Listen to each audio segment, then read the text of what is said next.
A couple of weeks ago, we talked about revising.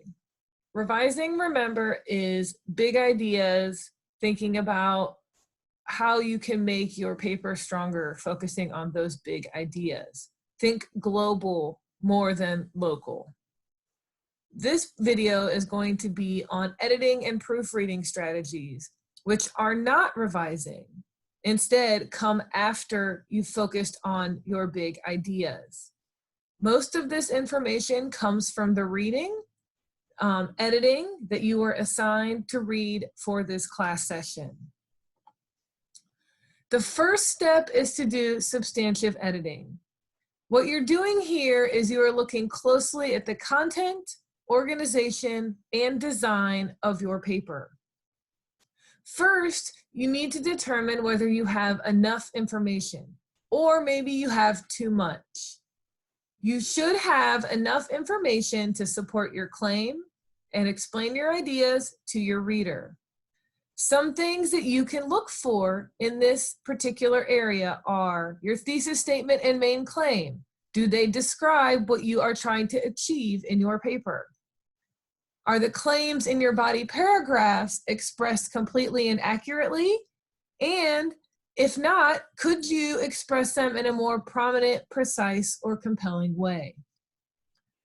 Can you find any places where your ideas need more support? Maybe you need something from your thesis statement, or maybe your claims need more evidence. Maybe you need more textual evidence. And lastly, for this particular area, you need to make sure that there are any digressions. And if you do have any digressions, that means you're getting off topic, you're going off on a tangent. You can either get rid of them or trim them down a little bit. Are there places where you are a little too wordy? The next step is to recognize your work to better use the genre. Now remember, writing is not formulaic, but genres do have specific features that readers will expect to find. So for example, in your rhetorical analysis, people are going to expect you to have mentioned the type of rhetoric that you are analyzing, and we're going to expect you to be able to explain how that particular piece of rhetoric connects back to the argument that you say that piece is making.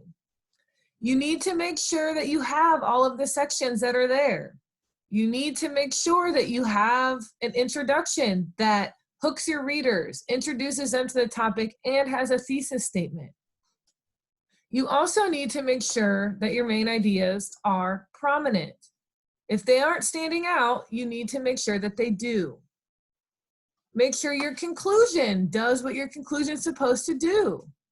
And do the introduction and conclusions echo one another? They should essentially be bookends at the end of your paper.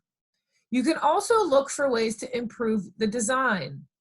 This means looking at the overall look of your paper. Does it match the expectations? Do you have a bunch of extra spaces on your page to make it look longer, even though it's not really that long? Get rid of those extra spaces. They're not doing anything for your work. They're just going to make your reader wonder why you have all of these extra spaces. Make sure that it's easy to read. Make sure that you have indentations for each of your paragraphs. Make sure that you have quotation marks around all of your quotes.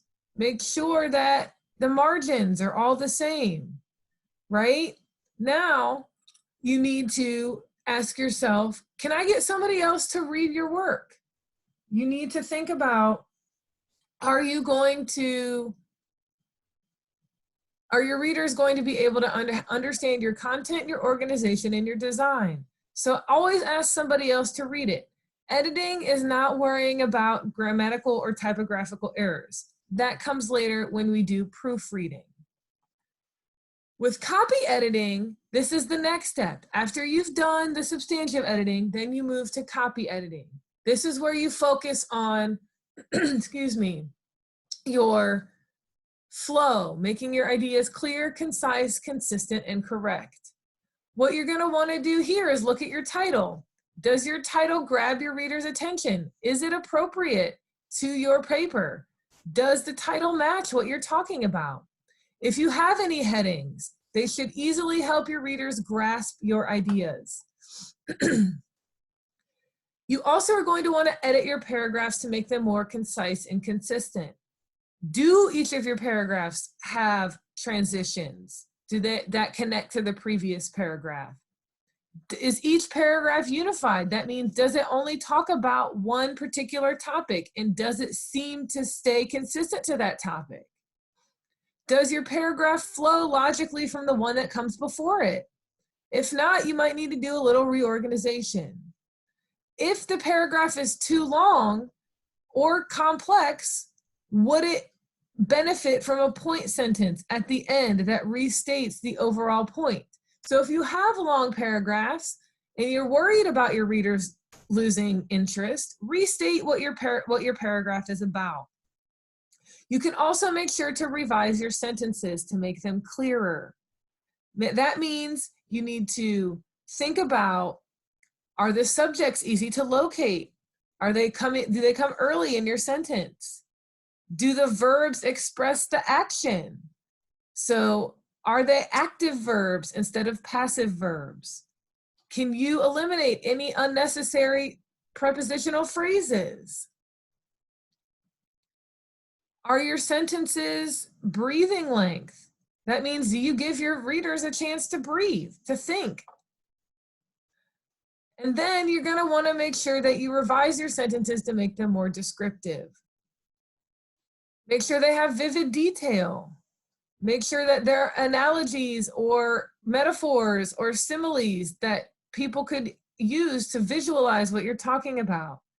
And do you use a consistent tone and voice? That means, can you describe in one word the tone you're trying to set in the paper?